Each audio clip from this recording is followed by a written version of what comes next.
Opinion Mo. Isang oras na programa na magbibigay daan sa mga samot-saring opinyon, kuro-kuro, reaksyon, pananaw at komento ng taong bayan sa mga napapanahong issue. Opinion Mo. Makabuluhang panayam sa mga personalidad at mga eksperto na pinagmumula ng mga balita o sentro ng mga issue. Opinion Mo. Gagabay sa inyo na makabuo ng naaangkop na pananaw sa mga pangyayari sa loob at labas ng bansa. Opinion Mo. At ngayon, narito ang inyong mga program host.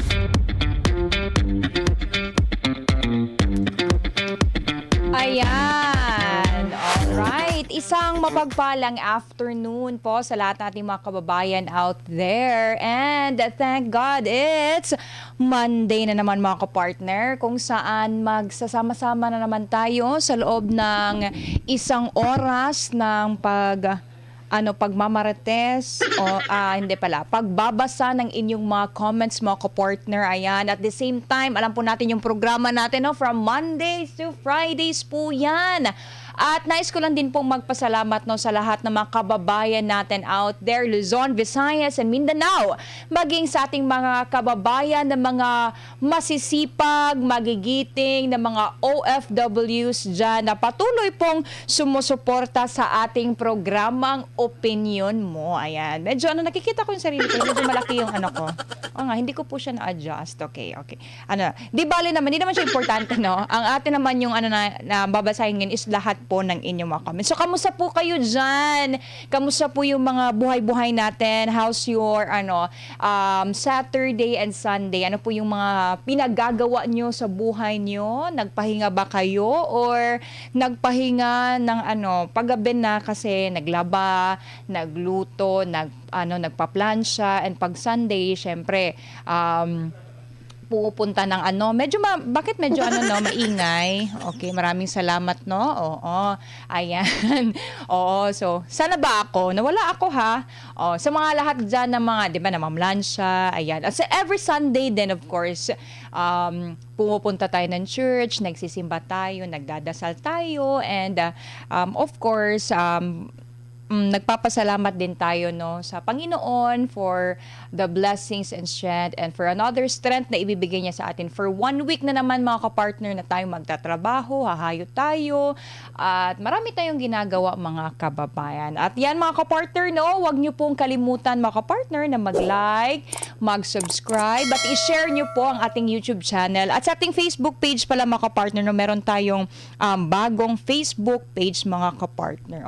Naman to siya, candidate of naman yan mga kapartner, but we are still praying, no? So meron po tayo dito yung sa 1026 DZAR online mga kapartner. Batiin din natin yung mga kababayan natin diyang nanonood sa ating Facebook page. At the same time, live din po tayo sa ating isa pang Facebook page. Ito po yung bago natin, no? If I'm not mistaken, last week po ito. Yung isa pa rin po natin, yung always po nating sinasabi dito, yung DZAR Highlight News. At sa ating YouTube channel mga kapartner, of course, nag-iisa pa rin siya hanggang ngayon and forever, ang DZAR 1026 mga kababayan. At ayan po, no, marami na ditong gustong magpa-shout out, magpabasa ng comments. Mga kapartner, chill lang tayo. Alam po natin na medyo mainit talaga ngayon dito. Dito talaga sa Metro Manila mga kapartner, no, kahit mafe-feel mo kahit maligo ka, kailangan mo talagang maligo ng 3 beses sa isang araw dahil sa sobrang init. Hindi mo na alam saan ka tatakbo mga kapartner. So ang tanging takbuhan mo lang, swerte ka na lang kung may aircon. Ayan mga kapartner. Kasi kung wala kang aircon, wala. Magkuha ka na lang ng mga pamaypay. And for sure naman mga kapartner, sa lahat ng tumatakbong kandidato ngayon, may free pamaypay silang lahat. Palakpakan naman natin, no? Di ba may mga free pamaypay ang binibigay? So kunin po natin yung mga binibigay na mga pamaypay mga kapartner, na makikita natin ang mga mukha nila kasi kailangan po natin yan. Lalo na po ngayong mga kapartners na tag-init na naman. Ayan, no? Marami na nagko-comment dito, no? At bago ako ako nag-onboard mga kapartner, no? 'Di ba? Gusto ko lang siya i-share. Oo. Nagbabasa kasi ako ng mga comments, no, para malaman naman natin kung ano ba talaga yung mga pulso ng ating mga kababayan. Kamusta na ba? Kasi lahat ng mga comments na nababasa ko sa ating post, sa ating punto de vista mga kapartner, kung gaano kainit yung mga nararamdaman natin ngayon, especially dito sa Metro Manila, ganun din kainit ang kanilang mga comments. So, maiinit na po ang ulo ng mga taong bayan, ng mga Pilipino. Kailangan lang po nating mag-chill mga kapartner. Ayan ha. So wag niyo pong kalimutan sa lahat ng mga Team Live, Team Replay, Team Bluetooth dyan. Maraming salamat po sa inyong suporta. Ayan. Patuloy lang po kayong mag-comment mga kapartner, no? Kasi babasahin po talaga natin yan, no? Sisikapin ko po sa isang oras na nagdadaldal ako dito, babasahin ko po yung comments niyo mga kapartner para hindi po kayo magtampo. Oo, kasi itong mga Pilipino na medyo matampuhin. Tapos may nagtatanong, ikaw din ka partner Carla, matampuhin ka din. Medyo lang, pero di ba? Nagchichika-chika na tayo dito mga kapartner. So uulitin ko lang po ha, meron tayong bagong Facebook page mga kapartner, no? So pakilista na lang, kumuha kayo ng mga ballpen at mga papel nyo mga kapartner, no? Kasi dito din po tayo nagpo-post ng ating punto de vista mga kapartner. Ito po yung 1026 DZAR online mga kapartner, at still nag-e-exist pa rin yung isa natin, yung DZAR Highlight News, ang ating YouTube channel, ang DZAR 1026 mga kapartner. At other than that, makikita din po yung mga post natin na punto de vista mga kapartner for the day, yung sa mga programa po ng SMNI News, yung Pulso ng Bayan at saka yung News Blast mga kapartner. Doon po kayo may kalayaang comment, pero yung paulit-ulit po talaga natin dito, mga reminders mga kapartner sa mga kapwa kababayan natin, wag lang po talaga tayong magmura. Kapartner Carla, bakit ka ba paulit-ulit mo sinasabi yan sa amin, di ba? Saan na ba yung tinatawag namin na freedom of speech? May kalayaan kaming magsalita, kahit anong gusto naming sabihin, sasabihin namin. Well, of course, mga kapartner, alam naman po talaga natin yung mga naging issue po ngayon mga kapartner, no? At saka, ano lang mga kapartner, no? Siyempre sa social media na lang, marami nagsasabi, sa social media na nga lang kami makapagmura. Hindi pa pwede. Oo. Pag pinapatawag tayo mga kapartner, pati pagmura, bawal. Oo, di ba? Isa-cite and contempt ka pag hindi nila magustuhan ang iyong sagot. Dito naman mga kapartner, no?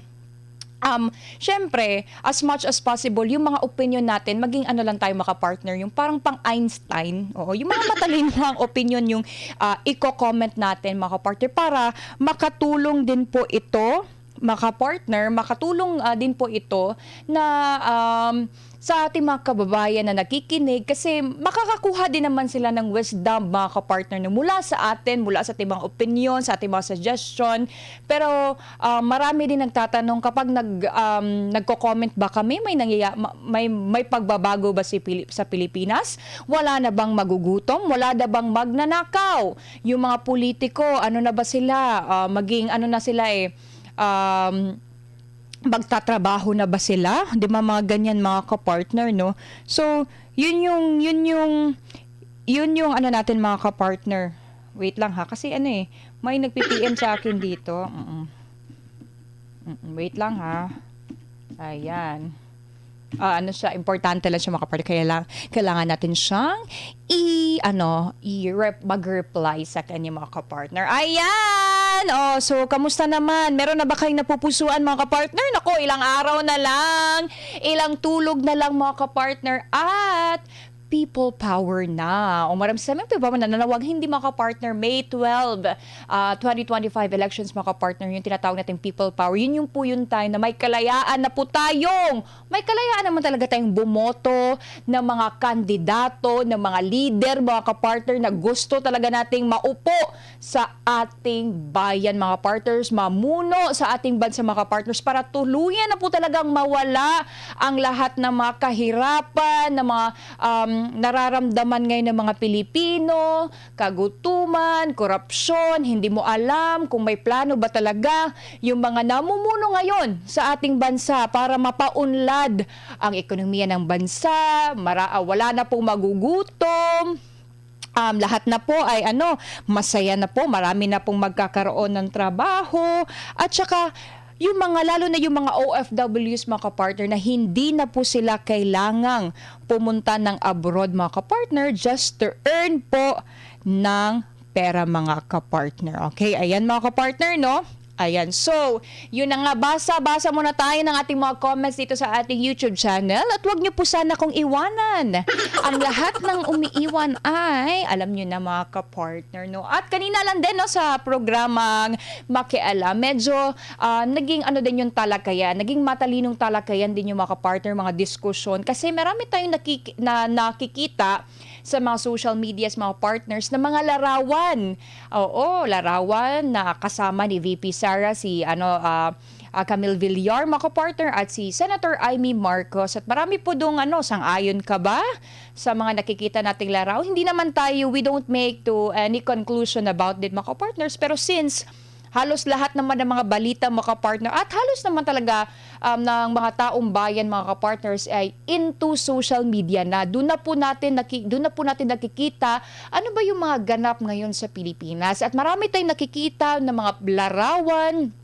At marami nagtatanong, ano ba? Na lumipat na ba sa kabilang bahay? Oo, mga ganun na mga questions, mga kapartner. Kasi marami din nagtatanong, can we get a statement from VP Sara or kay Senator Amy Marcos, mga kapartner? Pero wala pa po kasi mga statement na nilalabas o mga pahayag with regards in that picture. Pero alam naman talaga natin mga partners na marami ng Pilipino ngayon na mga political analyst. Oo, kanya-kanyang analisa na yan mga kapartner, kanya-kanyang comment na yan, kanyang-kanyang basa mga kapartner. Oo, maraming Pilipino ngayon na siguro dahil matalino na, dahil nabudol na, so parang ina-analyze na rin mga kapartner. At most of them nagtatanong, bakit ganyan, ano nangyari, totoo ba yung larawan na nakikita? So let's just wait na lang mga kapartner, okay? So, ayun na nga, no? So, sa hapon na ito mga kapartners, no? Ito, basahin ko muna itong dito. Mga paunang mga comments, mga shout out sa ating DZAR 1026 live mga ka-partner. Okay, sabi naman dito dito tayo, no? Kasi medyo nabasa na rin to ni ka-partner Amar yung ibang mga comments dito mga ka-partner. Sabi ni Gold Magic Find, agree pareho. Kabisaya, Bisaya po kasi mga ka-partner. Okay, sabi naman dito ulit, no? Agree, pareho may minention siya ditong pangalan at yung na idol na walang nagawa sa kagutuman.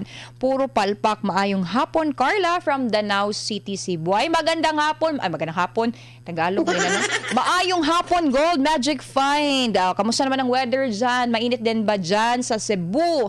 Particular dyan sa Danau City. Yung Danau City, mga partner, sa north part po yan. Meron din po tayong dyan, mansion. Mansion ba? Oo, meron po tayong dyan. So, from Mandaue City, Cebu, Mandaue, tapos dadaan ka pa ng Consolacion, Liloan, di ba? Kasi taga doon ako, kaya nga alam ko, di ba?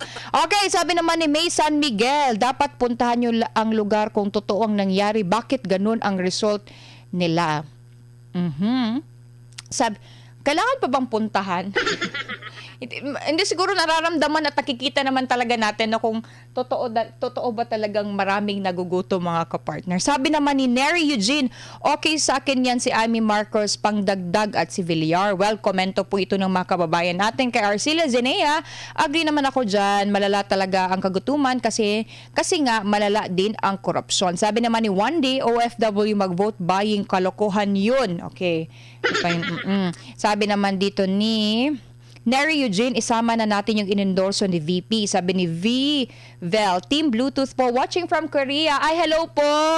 Ayan, yung Korea, particular in South Korea, is one of my dream country to visit. Ay, may pagganito si kapartner Carl. Siguro yan, kapartner Carl, resulta yan sa K-drama. Oh, marami mga Pilipino ngayon mga kapartner, no, na parang pag sinabi mong K-drama, marami pang alam na mga K-drama, na mga pelikula. Kasi sabi nga nila, ang kagandahan daw, ito hindi naman to out of the topic dito, pero gusto ko lang siya i-share kasi sa K-drama daw, marami talagang gustong manood niya, lalo na yung mga Pilipino kasi lahat halos may big role sa kanila, halos lahat bida. Kaya yun parang gusto nila, yung mga episodes dyan. Naka-experience din ako niya noong medyo bata-bata pa tayo, alam mo yan, halos hindi ka na matulog pag bukas o absent ka. Gawa ka na lang ng reason para maka-absent, pero sa totoo lang napagod ka. Sabi naman dito ni Lynn Marie, magandang hapon Miss Carla from Iloilo City. Oy, maayong hapon sa lahat ng mga taga Iloilo City dyan. Okay, sabi naman dito ni Save the Philippines, wala ng pag-asa ang Pilipinas hanggat walang death penalty sa mga kawatan. Sabi naman ni Renny Mercurio, votes rate PDP laban. Watching from Alcobar, Saudi Arabia. Alam niyo, gusto ko talagang palakpak. Lahat naman papalakpakan natin, no? Pero syempre, believe po talaga ako sa mga kababayan nating mga OFWs, lalo na dyan sa Alcobar, Saudi Arabia. Yan, kamusta po kayo? Ay, hindi kayo medyo sumunod kasi yung lugar lang or your country lang yung sinama nyo. Di ba nagsabi na ako na dapat yung time o time zone nyo, anong oras, anong weather dyan, para kompleto tayo, para malaman po natin mga kababayan kung hanggang saan aabot ang ating broadcast. Okay, sabi naman dito kay Crescencio Prado, maayong hapon, Elza Manay, Ma'am Carla, vote Team Duterte. Duterte 10. Bring him home. Our beloved Tatay Digong Duterte. No to, ayan, may mga iba din na hindi sang-ayon mga kapartner sa mga lumalaganap na mga larawan. Sabi naman ni Neri Eugene, wag na iboto yung mga congressman na kasalukuyang nasa baka mga congressman na kasalukuyang nasa Congress ngayon. Vote rate PDP laban kung ayaw natin ma-impeach ayan si VP at iboto lahat ang pinagkakatiwalaan ng Tatay Digong. Dito naman tayo sa ating live mga kapartner, no, dito sa ating DZAR 10 yung bagong YouTube Facebook page mga kapartner. Kasi kahit baby pa ito, may nakita akong nag-comment mga kapartner. Of course, recognize natin yung mga nagko-comment sa atin mga kapartner. Alright. Sabi niya dito kasi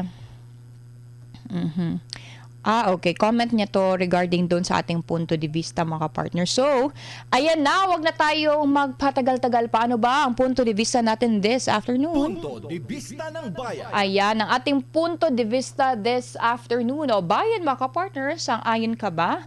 Bakit wala siyang nakikitang thumb dito sa ating Alright? Okay. Sang-ayon ka ba na lumalala? Hindi ko na siya mabasa. Lumalala ang kagutuman sa bansa sa ilalim ng Marcos Jr. admin mga kapartner. Ayan. So bakit pa ito ang naging punto de vista natin this afternoon mga kapartner? Kasi yun na nga, no?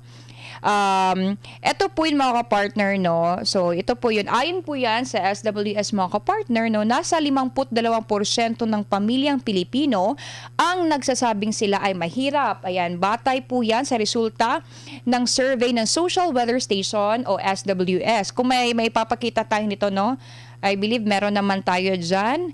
Okay, katumbas ito ng 14.4 na milyong pamilya at mas mataas ito kumpara sa 14.3 milyon noong Pebrero mga kapartner, na itala sa Visayas ang pinakamaraming nagsasabing sila ay mahirap at nasa 62%. Sinundan ito ng Mindanao na may 60%, Balance Luzon na may 43% at Metro Manila na may 41%. Lumabas din sa naturang survey na 27.2% ng mga pamilyang Pilipino ang nakaranas ng involuntary hunger o hindi nakakakain ng hindi bababa sa isang beses sa nakalipas sa 3 buwan. Ang survey sinagawa noong Marso 15 hanggang 20 na mayroong 1,800 respondents mga kapartner. So yun, nakikita po natin ngayon mga kapartner na finlash naman natin dyan sa screen natin yung mga anong mga kapartner, kaya mo yan? Oo. Yung ating punto de vista this afternoon. Alright. May nahanap kasi ako. Tinsya, hindi ko siya mahanap. Okay, ito na. Wait lang. Hindi yan. So basahin na natin yung mga comments mga kapartner, no? Kasi yung iba masyadong nang mainit ang ulo na parang pinapagalitan na tayo dito. Sinasabing, kailangan pa bang itanong yan? Alright. Kailangan po natin siyang itanong mga kapartner para makita po talaga natin kung gaano katotoo yung point of view natin this afternoon. Okay. Sabi nga dito, no, dito muna tayo sa ating DZAR YouTube channel. Okay. Sabi naman dito ni Neri Eugene, wag nang iboto yung okay. Kay Jans P, maayong hapon Miss Carla watching from Madrid, Spain. Oy, mga taga Madrid, Spain, magandang hapon sa inyo. Vote straight PDP laban Duterte 10. Sabi ni G, malala talaga. Sabi naman ni Lani Bautista watching from Lebanon. Time check 12:19 afternoon. Vote straight PDP lang. Bigyan din natin 'tong ng palakpak kasi ano siya Ayan. Following the instructions. O yan. Sabi naman nila Vernie Araneta, dapat talaga straight PDP laban para may pagbabago naman. Mga luma, wala ng kwenta. Watching from Poland, Europe. Wow, Poland, Europe. 11:19 a.m. here. 15 degrees. Uy, palakpakan din natin dyan. Uy, yung mga taga-Poland dyan, no? Diba malamig yung Poland? Tama ba ako? Okay, sabi ni Pre-Winkle, good PM po, Carla. Greetings from Cavite. Watching right now. Palakpakan din natin. Baka sabihin kasi nila, puro na lang OFW abroad. Kami pala. Ito naman yung suki nating kababayan, si Duterte Pinay, Justice for PRRD, vote Duterte Senators, mga kababayan. At ito na, basahin na natin mga kapartner. No? Sabi dito, sa ating Facebook page po ito mga kapartner, no?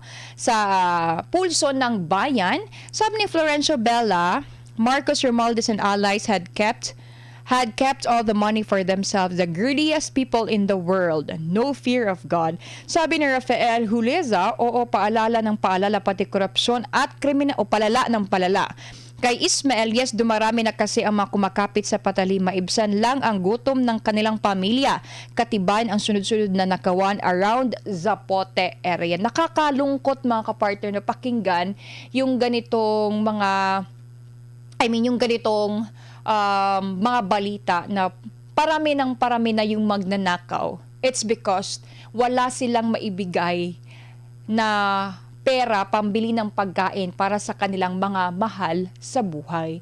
Which is really very, very sad mga kapartner kasi matatanong mo talaga mismo sa sarili mo, ganito na ba talaga ang sitwasyon ng Pilipinas? Ganito na ba talaga tayo, masasabi mo, may pera pa ba ang Pilipinas? Ang dami nating ina-acquire, ang dami nating binibili o bumibili tayo ng mga kagamitan ng mga pandigma, hindi mo alam kung in preparation to dahil may war tayo, pero nakikita ba talaga yun yung panawagan natin ng pamahalaan na marami talagang nagugutom, yung sinasabi nila yung crime rate bumaba. Saan kaya nila ginawa yung survey na yun, no? Kasi nga makikita naman natin yung mga taong bayan, mga kababayan, no? Kaya yun yung panawagan natin na bumaba sila sa laylayan, bumaba sila doon sa mga alam nila na marami talagang nahihirap o mga mahihirap mga kapartners.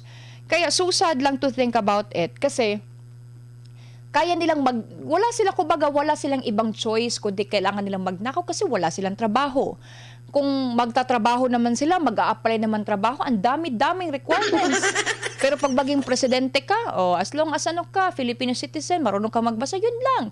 Pero kapag mag-apply ka ng isang trabaho mga kapartner, no, ang daming kailangan gawin, ang daming kailangang wala naman tayong naging problema dyan. Pero meron din sana talagang trabaho na ibibigay nung kaya lang din sa kapasidad ng utak ng isang Pilipino. Yung capacity, kasi alam naman talaga natin, kailangan talaga ng Pilipino, lalo na yung mga mahihirap mga kapartner ng trabaho para may maibigay doon sa mga pamilya. Nagagawa na nito, nagnanakaw na. Tapos, kapag mahuli mga kapartner, makukulong. Paano na yung mga pamilyang umaasa sa kanilang mga kapartner? So, yun yung natin, no? Yun yung naging panawagan natin mga kababayan. Sabi naman ni Maloy Galon, hindi tayo bobo at bulag sa lantaran nilang pinagagawa. God is good. Kasi nalalaman ng buong sambayanan kung anong nangyayari. Kaya vote straight PDP laban para sa bayan. Sabi naman dito ni Dodge, Isko, ibalik ang SSS, GSIS, PhilHealth, Maharlika Funds, Gold Bars, Reserve, PDIC, Banks, Insurance, 2025 budget. So ito yung mga hindi natin naaalam kasi nawawala na ang PhilHealth, zero budget mga kababayan. Dumating din tayo sa point mga kababayan na nagtinda na tayo o nagbenta tayo ng mga golds, 'di ba? At saka yung 2025 budget, yung mga blank items mga kapartner, akala nila nakakalimutan natin yun, hindi. Oo, pero tinatakpan siya ng mga irrelevant na mga issues na akala mo talaga, kaya sabi nga ni VP Sara mga kapartner no, sa isang interview niya, wag po tayong lumihis, wag po talaga tayong mawala sa tunay na problema ng bayan natin. Nung bumisita nga sila dun sa The Hague, 'di ba? Na-share din ni VP Sara na kapag nagta-travel siya or pumupunta siya dun sa The Hague, naglalakad lang talaga siya, hindi siya nag-aano maka-partner kasi alam niyo, ang dami-daming options ng transportation dun maka-partner. Nakalimutan ko lang yung yung mga options, pero kahit mayaman ka man, mahirap pantay-pantay, parehas yung mga pagkain 'di ba? Yung mga mayaman, alam naman talaga natin, siguro may iba, yung pinagtatrabahuan talaga nila kaya marami silang blessings ngayon. Pero yung sinasabi mong 90 60 lang, 65 lang yun, masama ko consider mo na hindi poor. Oo. Pero anong yung nasa hapagkainan mo, steak? Okay lang yun. Sabi naman ni Angel, nope, ang magugutom lang po talaga ay yung tamad. Huwag umasa sa ayuda, galaw-galaw para di magutom. Okay, sabi naman dito mga kapartner, no, kay Gay Lai Kalimbas, yes po, lumiliit po ang nabibili kasi mahal mga bili. No, kahit may 1,000 pesos ka na makababayan, may iba ayaw talagang igastos or magastos, ipalaminate na lang siguro yan para pero hindi kailangan talaga pagbabariyahan na yan, pupunta ka ng palengke, bibili ka ng 1 kilong isda or bibili ka ng toyo, suka, ganyan, wala na, pagbalik sa'yo, bariya na lang mga kapartner, pamasahe mo na lang pauwi. Totoo po talaga yan. Sabi ni Bonifacio Cabrubias, paano lumalala ang kagutuman? Oo. Nagagalit to siya Bumaba na nga ang presyo ng bigas, barato na ang bigas ngayon. Ang Coco Pandan 46 ang kilo, ang pinakababa 29 ang kilo yan. Sige, well, suggestion niya yung mga kapartner. Taga saan ba to? O bigay mo daw kung saan yung presyo, saan po kayong lugar para malaman. Para doon na lang po tayo bibili ha, baka may benteng bigas po dyan. Sabi ni Marlene Penolbo, yes po, grabe na dapat na nakaupo sa gobyernong kawawa ng Pilipinas sa taong bayan. Bumoto sa May 12, straight vote Duterte 10. Ipakita natin ang ating galit. Sabi naman ni Inday Manuba, gutom at walang pondo PhilHealth. Magkasakit, order pa daw gamot sa India. Uutangin, darating ang gamot, patayin na tayo. Sabi naman ni Hector Ramos, alam nyo, sa totoo lang, isa rin ako sa mahirap na sinasabi nyo. Pero ni minsan di po ako maasa sa ayuda na yan. Hanggat kaya ko maghahanap ako ng kahit anong trabaho para mabuhay ng marangal ang pamilya ko kaya nasa sa atin na po kung magugutom ang pamilya natin. Di po natin dapat isisi sa Pangulo ang katamaran natin mga Pilipino. Sinisisi ba natin? Oo, mga ka-partner, no? Yun na nga, hindi naman natin sinisisi, hindi naman talaga natin pino-point out. Pero sana may mga programa talaga na nag-aalok ng trabaho para sa mga mamamayang Pilipino. Lalo na yung mga mahirap. Parang magka-classify ba? Kumbaga, 'di ba, marami silang ginagawa ng mga hearings, 'di ba? Instead of sa mga issues na hindi naman talaga kailangan pag-usapan, hindi naman talaga importante, sana doon na lang pag-usapan yung mga issues sa kagutuman, paano ba mabibigyan yun ng solusyon, ayan, bigyan ng trabaho ang mga Pilipino. Kasi yun talaga ang kailangan. Tama po yun na hindi po talaga tayo dapat umasa sa mga ayuda. Kasi yung ayuda po na ibinibigay is just a band-aid solution lang po yan. Pangmadalian, hindi po yan sa pangmatagalang solusyon. Ano po ba yung long-term mga kababayan? Trabaho po ang kailangan ng mga Pilipino. Okay, sabi naman dito ni Julian Yap, sang-ayon kami pagtanggalin na at yung mga alipores niya at ikulong. Sabi ni Rojan, patunay lamang na weak ang administrasyon. Puro na lang palusot, walang nagawang tama sa sambayan ng Pilipino, walang awa. Ayan, sabi naman dito ni Joel Sinoy, okay, sabi niya, sobrang lala, hirap na masyado ang mamamayan, dapat mag-resign na yan. Sabi ni Marlon, kaya nga dumami pa rin ang sumusugal na lang sa ibang bansa. Sabi ni Cecil, bisan gani na atay trabaho, lisod gani gihapon kay palitunon perting mahala, wa pa ganita kadawat sa sweldo, hurot na. Sabi niya dito, kahit may trabaho ka, may sweldo ka, hindi pa rin talaga siya sapat dahil sa mataas ang presyo ng mga bilihin mga kapartner, diba? Tapos pag magsweldo na, parang dumaan lang daw sa kamay, uubos na agad. Kasi syempre, umuutang ka pa, babayad ka pa ng utang, marami ka pang babayadan. So parang yung pera na lang na para talaga sa'yo, parang kulang talaga siya mga kababayan. Sabi naman dito ni Advin Kula Kahara, sa mahal ng bilihin, lalo ang kuryente at tubig, Ayan, Mario Josep. Kahit 1K ang isang araw ng empleyado, nahihirapan pa rin. Sabi naman dito, okay, sabi naman ni Joy Gomez, gutom talaga sa mahal ba naman ng mga bilihin ngayon. At dito naman tayo sa ating live mga ka-partner para hindi sila magtampo. Alright, sabi naman dito ni... sabi ni Raquel Tahores, done vote kahapon po. Sa mga OFWs natin dyan sa online voting mga kababayan, no? Nag-start na kahapon yung botohan nila doon at maraming ding mga natatanggap na mga concerns mga kapartner. So, for sure, nabigyang linaw naman yan kanina kasi nakausap naman ni kapartner Admar ang tagapagsalita po ng COMELEC, si Attorney Rex Laudianco patungkol po dito. Pero hindi talaga natin may iwasan na medyo mga ganun talaga. Yun yung part ba na kabado talaga yung mga sambay ng Pilipino kasi baka madaya, ganyan mga ka-partner. Pero patuloy, tinawala lang tayo mga kababayan, no? Yun lang talaga yung tanging natin. Sandata. Sabi naman dito ni Duterte Pinay Loyal 28, late po ako kasi may kausap akong KOJC's taga-Kalapan.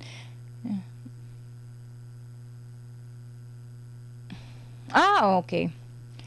Sabi niya, okay. Sabi naman ni Raquel Tahores, straight PDP labandan online vote kahapon, watching from Kowloon Bay, Hong Kong. Hello po sa mga kababayan nating mga OFW sa Hong Kong.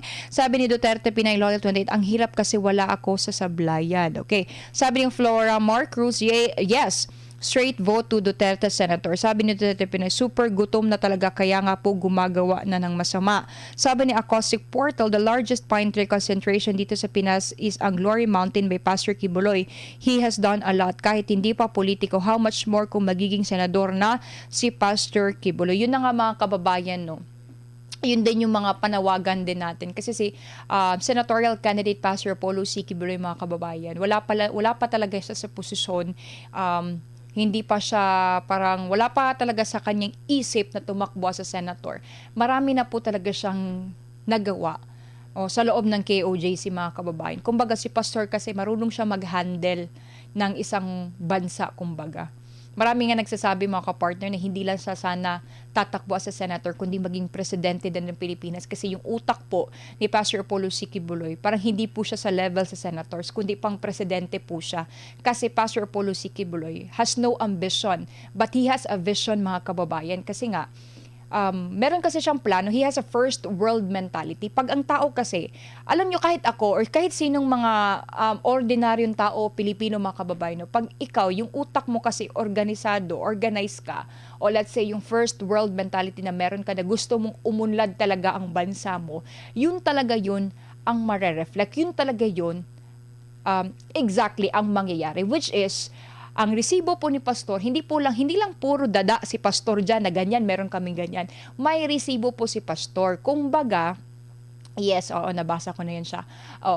Kumbaga mga kababayan, si pastor, may resibo na, hindi siya lip service kumbaga, pag sinasabi niya, alam mo na nag-e-exist na siya kasi andun na, mga kapartner. Very, very example po talaga yung Glory Mountain, yung Prayer Mountain, yung central headquarters po natin sa Davao City at iba pang mga lugar, mga kapartners, mga properties sa KOJC, mga kapartner. Yun po yung yun yung gusto din ni pastor na gawin din niya exactly dito sa ating bansa, dito sa ating Pilipinas. And maraming nagtatanong, posible pa ba yan? Kasi nga marami nang nagdaang politiko marami nang nagdaang pera, ganyan, mga kapartners. Yes, it is possible, mga kapartner. Bakit po siya posible? Kasi, mga kapartner, nagawa yun ni pastor sa loob ng KOJC, mga kapartners, dahil wala pong korupsyon. Zero corruption po. Galit talaga si pastor sa mga korap na mga tao, mga kababayan. Kasi pag i-entrust mo kay pastor yung pera, wala na siyang self-interest dyan Kumbaga, ang gusto lang niya, yung pera na gagamitin, igamit talaga siya, intended talaga siya sa mga projects po sa Pilipinas. Hindi ba tayo proud nun na may ganong klaseng Pilipino, may ganong klaseng tao, mga kababayan, na despite sa lahat ng mga political persecution nga nangyayari sa buhay niya, ang tangi talagang iniisip pa rin ni pastor, mga kababayan, is umunlad ang Pilipinas. Hindi ba tayo magiging proud na may ganong klaseng tao mag-isip na grabe Ganun siya mag-isip ganun yung gusto niyang mangyari sa Pilipinas. Oo, kasi si Pastor kasi, he is very proud? He is very proud to be a Filipino. Pinoy talaga si Pastor. At kaya nga 'di ba same sila kasi nga dating Pangulong Duterte mga kapartner and Pastor Apollo C. Quiboloy have been friends for more than decades already mga kababayan. Ganun yung friendship nila. Grabe din yung loyalty nila. Kasi nakikita natin mga kapartner, yung nangyari kay Pastor, same din sa nangyari kay Tatay Digong. Parang nagpa-flashback nga sa akin yung mga kapartner, no? Nung nangyari sa KOJC siege, yung 16 days mga kapartner, no? Doon mismo, doon sa nangyari din sa NAIA terminal kasi nagmamonitor din tayo sa coverage natin doon. Makikita mo yung mga mukha ng mga police with full battle gear. Parang sabi mo, grabe. Parang dito KOJC Siege Part 2. Parang yun yung masasabi mo ba dahil sa dahil sa traumatic experience na nangyayari at nakikita mga kababayan. Kaya, paulit-ulit na sinasabi nga ni Tatay Digong, yung isang hiling po niya, isang request po niya kasi hindi na alam naman talaga natin ano bang sitwasyon ni Tatay Digong ngayon. Nasa ICC detention po siya, nasa The Hague, Netherlands mga kapartner. 'Di ba? Supposedly marami pang mga rallies po siya na pupuntahan, mga sorties, mga town hall meeting na dadaluhan niya pero hindi na po niya magawa.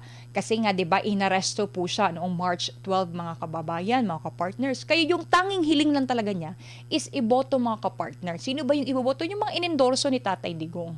Oo.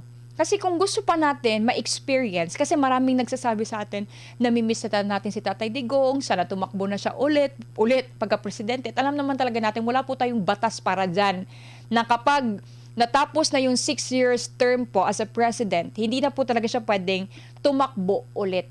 Pwede po as a vice president, pero pag presidente, hindi na po siya pwedeng tumakbo. So ano bang natin mga partner? So, kung sino po yung mga inendorso, ayan, yung mga sinasabi po nila, may mga, 'di ba, mga senatoriable candidates mga kababayan na wag niyo kong tawaging politiko. Tawagin niyo akong leader. Yun din yung natin eh. Yun din yung kumbaga gusto natin mga kababayan na umunlad ang Pilipinas, magbago kasi kumbaga kung sa akin lang din mga kababayan na marami na mga heartaches, mga pains na nagdaan. So, ano bang solusyon natin dyan? Oo, diba? So, nasa atin talaga mga kababayan.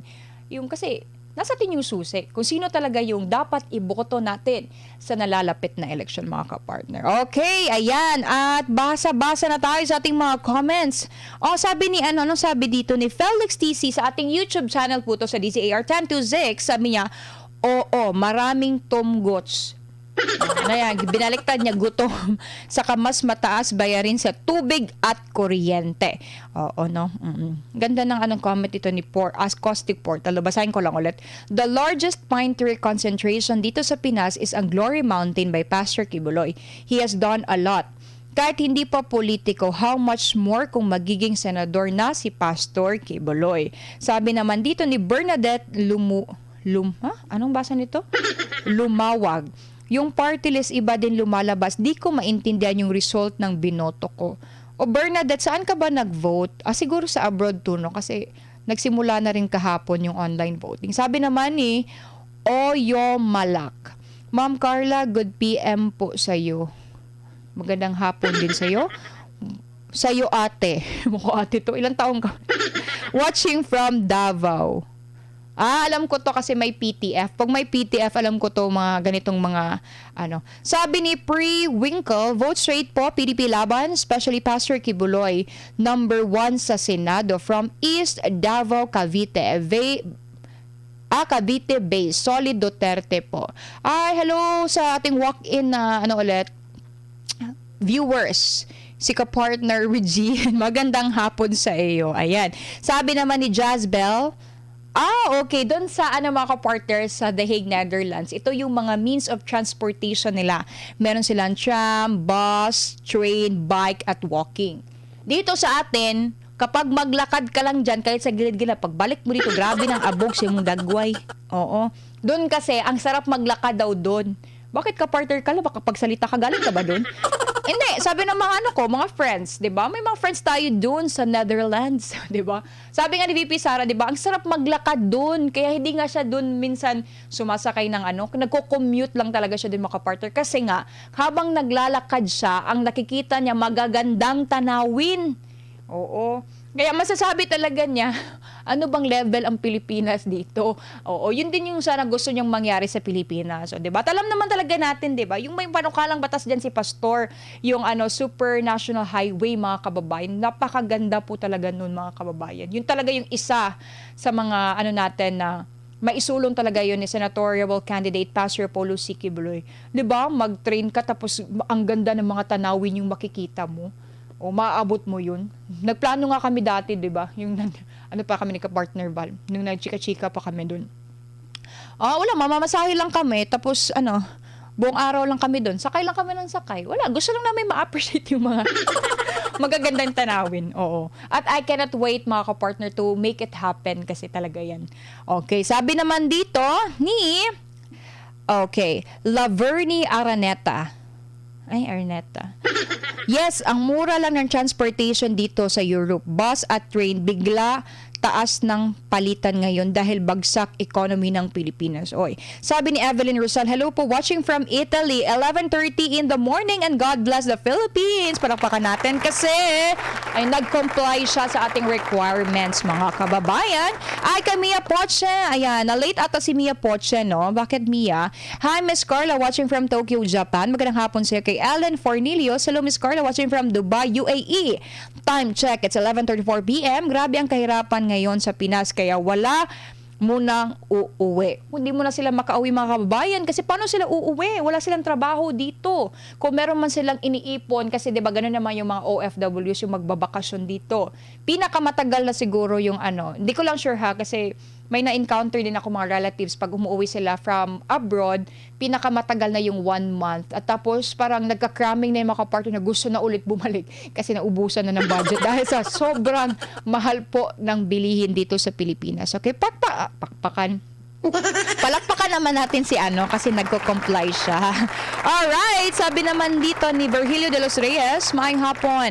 Watching from Gloria Oriental, Mindoro. Sa lahat ng mga taga-Oriental, Mindoro, magandang hapon po. Kamusta po kayo dyan? Ayan, nagpapa-shoutout din si AZ Patwinan. Okay, eto, nagre-reason out pa si Mia Poche. Sabi ni Mia Poche, nagluto ako, Miss Carla. Ano bang niluto mo ngayon? Okay, sabi ni Acoustic Portal, yes po, Glory Mountain is on the many fruits of the outstanding leadership ni Pastor Kibuloy. Yung tipong akala mong nasa Europe ka sa pang-Instagram na ganda ng tanawin. #Kibuloy sa Senado. O yun, mga kapartner, no? Kasi ako mismo, witness ako, nakapunta ko ng Glory Mountain. Alam mo, pag naglalakad ka dun, ayaw mo nang bumalik sa syudad. Gusto mo na lang doon. Kasi napakaganda po talaga ng tanawin, yung mga pine trees dun. Relaxing po talaga siya, mga kababayan. At yun din po ang gusto ni Pastor Apollo C. Kibuloy na mangyari din po sa Pilipinas, na meron po tayong ganon. Marami nga nagvi-visit doon, mga kababayan, at wala silang ibang comment kundi may ganito pala sa Davao City, may ganito para sa Pilipinas. Napakaganda po talaga, mga kababayan. Okay, sabi ni Yup. Duh. Ayan, hi Ma'am Carla, watching here Sub-Sahara Kingdom of Mindanao. Magandang gusto mo to?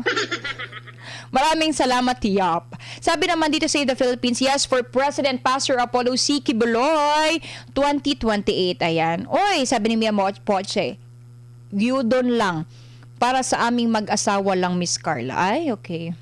Sabi naman dito ni Jans P. Okay, hadlok iuli dira sa Pinas kay balik na pod ang tanim bala ug tanim gunting. Sabi ni Mia Poche, basta ako Duterte 10. Okay, basahin man na natin dito, mga partner, no, sa ating post din sa ating YouTube channel sa DZAR, may post din po tayo. Sabi ni dito ni Kings hirap na. Hindi na ipagtataka yung gobyerno, sobrang kurakot, hindi kapakanahan sa lahat, ang puso nasa iilan lang mayayaman at sarili ang iniisip ni dumami pa ang mahirap. Sabi ni Shirley Bounto, hindi naman naniniwala ang gobyerno na gutom na mga tao ngayon kasi sila daming pira. Sabi niya, pira. Oo. Wait lang, saan ba yun? Wala na ako. Ang daming pera. Yan kasi Carla, binuli mo na, hindi na mo na tuloy makita. Alright. Hindi sila nakaramdam ng gutom. Kaya sabi na nila, hindi ko maintindihan. Sabi ni Zaren, di congratulations, mas inatupag ang pamumulitika kaysa ayusin ang problema ng bansa. Sad but true. Okay, sabi naman dito ni Pros Baguio, I hope that the present administration will let the DA-DTI to find a solution while it is not getting worse yet. Let those departments to function, not that they will just sit on the office waiting the time of break, lunch, then in the afternoon go home. They are paid in their service, but are they working with it? So it needs supervision if those people assigned are working. In Tagalog, kayo nang bahala. Sabi ni Juanito, di congrats po, congrats sa pamumulitika, pagtaas ng kriminalidad, pag-ubos sa mga pondo ng bayan, makakatulong yang pinagagawa nyo. Lubog na tayo, nakakahiya pa sa buong mundo. Ayan, sabi naman dito ni Floromon, if ang mga tao patuloy na magpaloko sa mga magnanakaw na gobyerno, kasalanan na po nila ang magutom. Kaya pag-isipan mabuti ang halaga ng ayuda. Sabi niya dito, open and close parenthesis, sabi niya, kono, pero pera ng bayan, sa taon-taon yung pagtiisan ang kahirapan. Choose between good and bad. Yung maganda ditong sinabi ni Flor, no? Sabi naman ni Pinoy RN Channel, mas dumami naghihirap. Baba ng sahod, taas ng bilhin, pero yun mga politiko, malalaki ang allowance. Dito naman tayo sa isa nating Facebook page sa SMNI mga kapartner, ang News Blast, kasi baka magtampo sila. Sabi nila, kapartner Carla, hindi ko na alam sana kung lulugar na basahin mo lang yung comment ko. Ito na po. Okay, sabi dito mga kapartner, ulit, para mas malaman natin yung mga pinag-uusapan natin, ano nga ulit ang punto de vista natin this afternoon. Sang-ayon ka ba na lumala ang kagutuman sa bansa sa ilalim ng Marcos Jr. admin? Sabi ni Alma Umlas, oo, kasi dinadaan na lang nila sa ayuda. Kapag walang ayuda, siguradong taggutom. Sabi naman dito ni Roel Ampo, grabe ang administration, hirap pagkatiwalaan, grabe sa korupsyon, makasarili. Ang daming mas naghirap, droga at krimen, laganap, wala nang nagawa, bulsa lang ng mga salot ang nabusog. Yung PhilHealth talaga grabe, walang awa. Bakit kinuha pa ang pondo? Mga walang awa. Sabi naman ni Jumel, totoo yan. Sa mahal ng bilihin, yung iba hindi na nakakabili ng sapat. Nagtitiis na lang. Yan ang plano ni maraming gutom para umasa sa ayuda ng gobyerno niya at iboboto sila. Sabi naman dito mga kapartner ni Sonny Danong, yung okay. Baka Mr. Chair tayo dito. Sabi naman ni Ednar, big yes, wala silang pakiramdam sa mga farmers at puro ayuda na lang, walang sustainable na paraan upang mapadami ang ani ng mga farmers, kulang ng employment kasi di tinuloy ang bill na madaming makapagtrabaho doon. Kung nag-concentrate sa bulsa si mga kapartner. Okay, sabi naman dito ni CJ Fausto, di lang sang-ayon, very evident sa taas ang presyo ng bilihin. No signs of positive development for the past years. Media might twist the story, but it won't hide the pains and sufferings of every Filipino citizens. Sabi naman dito ni Ray June's vlog, grabe walang awa sa mga taong mahihirap. Siya sang-ayon sa pamumuno niya dahil siya nagugutom. Paano naman yung may hirap, kawawa, lalo naghirap. Hindi nag-isip, lahat ng pera sa Pilipinas ninakaw tapos gusto nyo pa tumagal sa posisyon. Sobrang kapal ng pagmumukha. Oo, galit na to si Ray June. Okay, sabi naman dito ni Alan Robert, yun lang ang kaya niyang gawin. Wala tayong magagawa, magaling lang sa kasakiman gamit ang kapulisan at mga sundalo, pati DOJ, NBI at Kamara. Ayan, pati Senado, anong asahan mo? Alright, sabi naman dito mga kapartner ni TGP, sa mga tamad magsaing, yes. Sa mga ayaw magtrabaho, yes. Sa mga naubos ng ayuda, yes. Pero hindi naman lahat. Meron talagang totoong hirap sa buhay. Meron talaga mga kababayan, meron talaga maka-classified naman talaga natin dyan mga kababayan. Not just because sinasabi natin, may mga kailangan talaga nating magtrabaho. Pero yung iba talaga, wala na talaga silang ibang means mga kababayan na magtrabaho para makapagbigay ng pagkain sa hapagkainan. Yun yung naging panawagan natin na sana tutukan ito ng pamahalaan, sana bigyan ito ng pansin mga kababayan para totally mabibigyan ito ng solusyon. Sabi naman dito ni Mildan, si Yusek Castro baka may paliwanag dyan. Bawal kasi magganyan. Dapat puro maganda lang na balita. Hindi pwedeng nang kasiraan sa gobyerno. Okay. Sabi naman dito ni June, 100% gutom ang mga tao. Grabe kahirapan, korupsyon, droga, mga addict, hold-upper, rapist, magnanakaw. Grabe, nakakatakot na ngayon. Sabi naman ni Glenn Tampus, ayoko. Yun nga baka pag maubos na ang ninakaw nila sa kaba ng bayan, wala na, balik hirap ang Pilipinas. Sabi naman dito ni Mars Lavanza Bakay, oo, okay pa noong pandemic, nakasurvive pa. Compare sa ngayon, sobrang mahal na bilihin talaga. Bakit ito hindi nila tuunan ng pansin? Panay hearing, walang kakwenta-kwenta pag-target sa mga Duterte sa ginawa nila sa mga Duterte, bumaba pa. Okay, sabi naman ni Mark Dilay, lahat lumalala, lalo na yung drugs. Ang bumaba na lang iyong... O ikaw ha. Okay, sabi naman ni Jake Valdez, noon Duterte, 1K namin, nakakatagal pa. Ngayon, mabaryahan lang, paubos na halos lahat bilin, puro na taas. Sabi naman ni VL Deposoy, look at the airport na iya. Philippines is the only fourth world country na kabalot ng plastic ang mga luggage. Imagine that. Oo nga, may mga kababayan natin dyan, mga kapartner, para iwas tanimbala talaga. Sabi naman dito, ni Anita Sansu, paano hindi magugutom ang mga tao, hindi na kaya makabili ng mga pagkain dahil ubod na ng mahal. Okay, dito naman tayo sa ating live mga kapartner. Sabi ni sa ating DZAR 1026, sabi dito ni Save the Philippines, maraming nagugutom na Pilipino, mahal ang bilhin, mura ang pasahod. Kay Maldita_me, sana wag po magpabudol si VP Sara, need niya sa lain mabuting inendorso niya, stick to 10 PDP candidates. Sabi ni Akosik Portal, #hungers real yan. Ang hirap sa liderato na walang connection sa ground. Yung tipong power and money lang ang tumatakbo sa buhay nila. Yun nga mga kapartner no, na sana kapag leader ka kasi, malalaman mo rin ang sitwasyon ng mga taong bayan pag ikaw mismo pumunta ka talaga doon on the ground. Kasi pag andyan ka lang sa opisina mo, tapos wala lang, tapos naghihintay ka lang ng report, hindi mo alam kung report, totoo ba o yun hindi.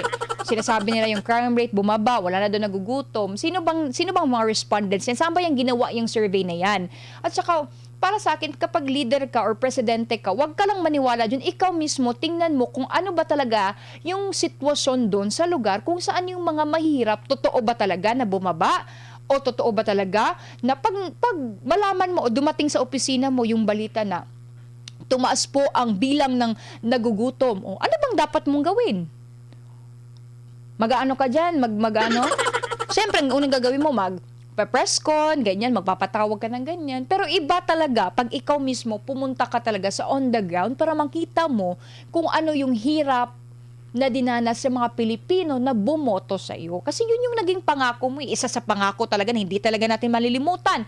Na masasabi, isa sa reason bakit tinawag natin yung budol mga kapartner. Sana ba yung 20 pesos na kilo ng bigas? Kahit yun na lang sana. Yun na lang sana yung panawagan ng mga Pilipino na ibigay yun. At least sa 20 pesos sa bigas, meron magbigay ng 4 na 5 piso ay 10 5 pesos, or may mga nabebenta sila na mga mumurahin dyan, at least yung 20 pesos, 1 kilo na bigas, pero meron ka bang makita? Wala. Oo, dyan, hindi natin masisisi yung mga Pilipino. Bakit tayo sinisingil? Kasi nga, pag nagsasabi tayo mga kababayan, tuparin natin. Kasi yun yung pangako natin sa taong bayan. Hindi tayo andyan sa posisyon natin to please the cabinet officials, cabinet members, hindi naman ang bumoto po sa iyo, taong bayan. Kaya dun ka sa taong bayan na may pananagutan. Dapat, yun talaga ang... Ay, nako. Nagad na ako. Okay. Sabi ni Totoy PM, okay lang si Villar kay Aimee. Okay. So, ayan na mga kababayan, no, since wala na po tayong enough oras, enough time sa ating mga talakayan mga kapartner, no? So, iba-iba damdamin na ang nag-a-array sa atin ngayon, pero lalaban pa rin tayo mga kababayan. At yun na nga, maraming salamat po sa pagsama sa akin sa loob ng 1 oras po ng pagbabasa ng inyong mga programa. At huwag niyo pong kalimutan mga kapartner ha na mag-like, ayan po, mag-share po ninyo, subscribe po niyo ang ating bagong YouTube channel, ang 1026 DZAR 1026 DZAR online at yung DZAR highlight news po natin sa ating YouTube channel po, ang DZAR 1026, as lahat ng mga SMNI, mga Facebook pages po natin mga kababayan. Ayan, i-like po natin, i-share po natin yan. At patuloy po tayong mga partner na mag-comment po sa ating mga, lalo na sa ating programang Punto de Vista para mas marami po tayong malalaman po at marami po tayong mababasa ng mga comments mga kapartner, no, para mapaabot talaga natin kung ano ba talaga yung magiging solusyon, kung meron pa bang solusyon nakikita. Oo, ngayon mga kapartner. Ayan, maraming salamat po ulit sa pagsama sa akin at bukas po ang opinion mo from Mondays to Fridays 5 p.m. to 6 p.m. Maraming salamat at paalam. Samot-saring opinyon, kuro-kuro, reaksyon, pananaw at komento ang inyong natunghayan dito sa Opinyon Mo. Muling pakinggan sa mga araw ng Lunes hanggang Biyernes sa ganap ng alas 5 hanggang alas 6 ng hapon dito lamang sa DZAR 1026 SMNI Radio.